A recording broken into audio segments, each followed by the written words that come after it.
This channel does not promote any violence, harmful, or illegal activities. All content provided by this channel is meant for an educational and information purpose only. আর আমরা প্রথমেই একটু ভাঙড়ের খবরের দিকে নজর রাখি। ভাঙড় মানেই কি ভয়? ভাঙড় মানেই কি আতঙ্কে সিটিয়ে থাকতে হবে সেখানকার বাসিন্দাদের? ছিনতাইবাজদের কবলে পড়েছেন একজন ব্যবসায়ী এবং তাকে লক্ষ্য করে গুলি ছোড়ে দুষ্কৃতীরা। আর এই ঘটনায় এখনো পর্যন্ত কেউ গ্রেপ্তার হয়েছেন কিনা অবশ্যই আপডেট জানবো। তবে ওই ব্যবসায়ী রীতিমতো ট্রমাটাইজড। আরজি করে ট্রমা কেয়ারে তাকে ভর্তি করা হয়েছে। আর এই ঘটনার সর্বশেষ আপডেট জানবো, সরাসরি কথা বলবো আমাদের প্রতিনিধি বিশ্বজিৎ নস্করের সঙ্গে। বিশ্বজিৎ, এখনো পর্যন্ত এই ঘটনায় তদন্তের গতি প্রকৃতি কোন পর্যায়ে রয়েছে? দেখো জুলেখা, আমি তার আগে বলে দিই, ভাঙড় কিন্তু এখনো ভাঙড়ে আছে। যেখানে দেখো অতীতে ভাঙড়ে যা ছিল বর্তমানে ভাঙড়ে কিন্তু সেই একই অবস্থা রয়েছে। যেখানে দেখো এত খুন খাবারি, সেখানে দেখো বোমা গুলি থেকে সবসময় সেখানে কিছু না কিছু গুলি বোমা চলছে, নয় রাজনৈতিক নেতা থেকে ব্যবসায়ী বিভিন্ন লোকের। তবে দেখো মুখ্যমন্ত্রী যেখানে দেখো রাজ্য পুলিশ থেকে কলকাতা পুলিশে নিয়ে আসার পরে সেখানে তারপরেও কিন্তু সেই ভাঙড়ে কিন্তু এখনো অস্থিরতা চলছে। তবে আজ ভোর রাতে যেখানে দেখো এই চিত্র ঘোষ, যেখানে ভাঙড়ের যে উত্তর কাশীপুর থানার এই বামুনিয়া এলাকায় তার বাড়ি, সেখানে দেখো তিনি গাববিড়ে যে বাজার, সেই বাজারে তিনি যেহেতু সবজি ব্যবসায়ী, সেই সবজি কিনতে যাচ্ছিলেন, তার কাছ থেকে কিন্তু ঠিক বাজারের কাছেই তার কাছ থেকে 16,000 টাকা ছিনতাই করে এবং পাশাপাশি তাকে কিন্তু সেখান থেকে গুলি করে। তবে তারা 3-4 জন ছিল বলে এটা জানা যায়। স্কুটি ও বাইকে করে তারা কিন্তু এই দুষ্কৃতীরা এসেছিল। তবে তার দেখো তিনি তার সংকটজনক অবস্থা রয়েছে। তার যেটা জানা গেছে তার ডান হাতে গুলি লেগেছে। তবে তিনি এখন কলকাতার একটা হসপিটালে তিনি সেখানে কিন্তু। বিশ্বজিৎ, সঙ্গে থাকো, আমি ফিরছি আবারও তোমার কাছে। এই মুহূর্তে বিজেপি নেতা রাহুল সিনহা রয়েছেন আমাদের সঙ্গে টেলিফোন লাইনে। রাহুল বাবু, ভাঙড়ের ঘটনার দিকে আমরা নজর রেখেছি। কোথাও গিয়ে ভাঙড় যেন ভাঙড়েই রয়েছে সে কথা বলতেই হচ্ছে। গুলি বোমা বারুদের একেবারে আতুরঘর ভাঙড়। দেখুন, বিষয় হচ্ছে তৃণমূল ভাঙড়ের হারানো জমি দখল করার জন্য একদল উগ্রপন্থী, একদল মস্তান, সমাজ বিরোধী এদেরকে পরিষ্কারভাবে উস্কানি দিচ্ছে এবং তাদের হাতে অস্ত্র শস্ত্র সমস্ত কিছু ব্যবস্থা করে দিয়েছে, যাতে কোনোভাবেই পুলিশ তাদের কোনো ডিস্টার্ব না করে, উপরন্তু পুলিশের সহযোগিতায় যাতে তারা পায়। অতএব ভাঙড়কে তৃণমূল ওদের নিজেদের কবজা রাখার জন্য ভাঙড়ে এই যে সন্ত্রাস শুরু করেছে, সেই সন্ত্রাস এখন এমন পর্যায়ে গিয়েছে, এখন নিজেদের মধ্যেও তৃণমূলের মধ্যে গোষ্ঠী দ্বন্দ্বে একে অপরের দিকে গোলাগুলি চলছে। সেই কারণে ভাঙড় শান্তি আসার জায়গাতে নেই। বারবার অশান্তি ভাঙড়ের আমরা দেখতে পাচ্ছি, বারবার গোলাগুলি ইত্যাদি খবর দেখতে পাচ্ছি। অতএব আমি মনে করি সরকার যদি চাইতো তাহলে ভাঙড়ে শান্তি স্থাপন হতে পারত, কিন্তু এখানে ভিলেন হচ্ছে সরকার স্বয়ং। আর সরকার ভিলেন থাকলে সেই রাজ্যে, সেই জায়গাতে, সেই এলাকাতে শান্তি স্থাপন হতে পারে না। বেশ, অনেক ধন্যবাদ আমাদের সঙ্গে কথা বলার জন্য। বিজেপি নেতা রাহুল সিনহার সঙ্গে আমরা কথা বলছিলাম। অর্থাৎ কোথাও গিয়ে ভাঙড় যে ভাঙড়েই রয়েছে এবং প্রত্যেক দিন কিছু না কিছু ভাবে খবরের শিরোনামে উঠে আসে এই দ্বীপাঞ্চলটি। আমরা কথা বলছিলাম আমাদের প্রতিনিধি বিশ্বজিৎ নস্করের সঙ্গে। বিশ্বজিৎ, যেমনটা জানাচ্ছিলেন।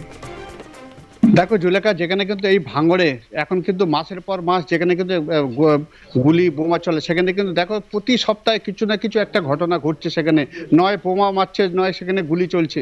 তবে দেখো এই যেখানে কিন্তু এখনো পর্যন্ত দেখো যে ভোর 1টা, মানে একেবারে বলা যায় রাত 1টা নাগাদ যেখানে এই গুলি চলে, কিন্তু এখনো পর্যন্ত তোমার হচ্ছে বেশ কয়েক ঘন্টা হয়ে গেল, এখনো কিন্তু কোনো খুনের কিনারা করতে পারেনি। আর আটক বা অ্যারেস্ট এখনো পর্যন্ত কিছুই নেই।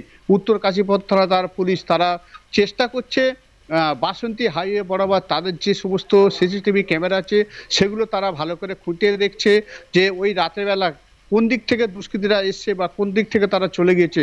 সবটাই তারা কিন্তু ভাঙড় থানায় বসে বা এই উত্তর কাশীপুর থানায় বসে তারা কিন্তু সেটা তল্লাশি করছে। এখনো পর্যন্ত কিন্তু কোনো খুনের কিনারা করতে পারেনি, আটক বা অ্যারেস্ট কোনোটাই করতে পারেনি। অর্থাৎ এখানে বোঝা যাচ্ছে একেবারে পুলিশের ব্যর্থতা বলা যায়, যেখানে কিন্তু সেই রাত 1টায় ঘটেছে, এখনো পর্যন্ত কাউকে কিন্তু আটক বা অ্যারেস্ট করেনি। অর্থাৎ এখানেই ব্যবসায়ী থেকে সেই এলাকার মানুষজন তারা কিন্তু যথেষ্ট আতঙ্কিত রয়েছে এই গুলি চলার পরেও, যেহেতু এখনো পর্যন্ত আটক বা অ্যারেস্ট হয়নি। আরো একটা বিষয় একটু তোমার থেকে জানতে চাইছি বিশ্বজিৎ, এই যে ভাঙড়ের ঘটনা ঘটেছে, ব্যবসায়ী চিত্ত ঘোষ তিনি আহত হয়েছেন, আক্রান্ত হয়েছেন, তিনি বর্তমানে চিকিৎসাধীন, তিনি কি এলাকারই বাসিন্দা? দেখো, তিনি হচ্ছে উত্তর কাশীপুর থানার বামুনিয়া এলাকায় এই চিত্ত ঘোষ, তিনি বহুদিন ধরে কিন্তু এই সবজি ব্যবসায়ী, তিনি ওই এলাকার বাসিন্দা। তিনি যখন ভোর 1টা নাগাদ তিনি গাববেড়িয়ার যে সবজি বাজার তিনি যেখানে যাচ্ছিলেন, ঠিক সবজি বাজারের কাছে তাকে কিন্তু খুব কাছ থেকেই তাকে স্কুটি বাইকে করে বেশ কয়েকজন দুষ্কৃতী এসেছিল, তাকে গুলি করে। প্রথমে তাকে কিন্তু তার 16,000 টাকা ক্যাশ ছিল, যে তিনি সবজি কেনার জন্য যে টাকাটা নিয়েছিলেন সেটা তাকে প্রথমে ছিনতাই করায়, তারপরে তাকে কিন্তু গুলি করায়। একেবারেই যথেষ্ট আতঙ্কিত বলা যায় সমস্ত এই ব্যবসায়ী মহল থেকে ওই এলাকার মানুষজন। রাত্রিবেলা পুলিশ পেট্রোলিং হয় না ভাঙড় সংলগ্ন বিভিন্ন এলাকাতে? দেখো, সেখানে কিন্তু এখনো পর্যন্ত যেটা জানা যাচ্ছে ওই জায়গায় কিন্তু কোনো পুলিশ পেট্রোলিং ছিল না, যেটা থানার আশেপাশে বা যেখানে দেখো বাসন্তী হাইওয়ে বরাবর যেখানে পুলিশ পেট্রোলিং থাকে, কিন্তু যে এলাকায় ঘটনা সেই যে বাজার, সেই বাজার এলাকায় কিন্তু কোনো পুলিশ পেট্রোলিং ছিল না। এলাকার মানুষজন যখন তিনি গুলিবিদ্ধ হয় তখন তারাই তাকে স্থানীয় হসপিটালে নিয়ে যায়, সেখান থেকে তাকে অবস্থার অবনতি হয়, তাকে কিন্তু কলকাতা স্থানান্তরিত করে। চিত্তবাবুর পরিবারের তরফ থেকে কিছু কি জানা গিয়েছে? ওনার কি কোনো রকম কোনো শত্রু ছিলেন কিংবা ব্যবসায়িক শত্রুতা কি ছিল কারোর সঙ্গে? দেখো, এই চিত্তবাবু যে ব্যবসায়ী, তার পরিবারের সাথে আমরা যোগাযোগের চেষ্টা করেছিলাম। তিনি যেটা তার পরিবার থেকে যেটা জানাচ্ছে, তার সাথে কারোর কোনো শত্রুতা ছিল না। কেন তিনি তাকে গুলি খেতে এলো সেটা তারা কিন্তু একটু চিন্তায় পড়েছে। তবে দেখো, তবে তার পিছনে যে অনেকদিন ধরে ফলো করছিল, তিনি যে আজকে যাবে বাজারে, বেশ কিছু টাকা নিয়ে যাবে, 1000 খানেক তিনি বেশ কিছু টাকা নিয়ে যাবে এবং তারপরে তাকে ছিনতাই করাবে, এইরকম একটা কোনো তাকে হয়তো বেশ কয়েকদিন ধরে তার পিছনে হয়তো ঘোরাঘুরি করার পরে আজকে তাকে কিন্তু সেই ব্যবসায়ীকে ছিনতাই করায়। তবে এটা তার সাথে কোনো শত্রুতা ছিল না বলে তার কিন্তু পরিবার থেকে কিন্তু পরিষ্কার তারা এটা জানিয়েছে। পরিবারের লোকজন এই ঘটনায় কাউকে কি সন্দেহ করছেন? এখনো পর্যন্ত তারা কিন্তু কারোর নাম তারা জানায়নি, কার সাথে শত্রুতা আছে কিনা তারা কিন্তু যেহেতু বলতে পারছে না যে কার সাথে শত্রুতা ছিল কিনা।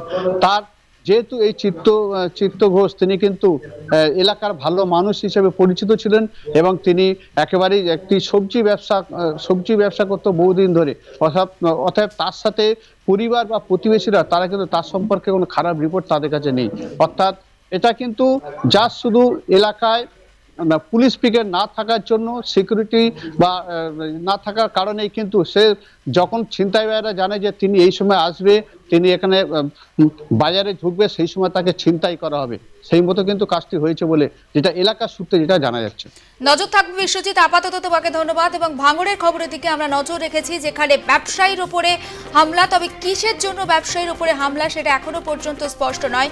পরিবারের বক্তব্য যে চিত্ত ঘোষের কোনো রকম কোনো ব্যবসায়িক শত্রুতা বা ব্যক্তিগত শত্রুতা ছিল না কারোর সঙ্গে, তাহলে হঠাৎ করে কেন দুষ্কৃতীরা তার উপর হামলা চালানো? নিছকে কি টাকা নেওয়ার জন্য, নাকি নেপথ্যে অন্য কোনো কারণ থাকতে পারে, সেটাও খতিয়ে দেখা হচ্ছে পুলিশের তরফে। তবে পুলিশের ভূমিকা নিয়ে প্রশ্ন তুলেছেন এলাকার বাসিন্দারা।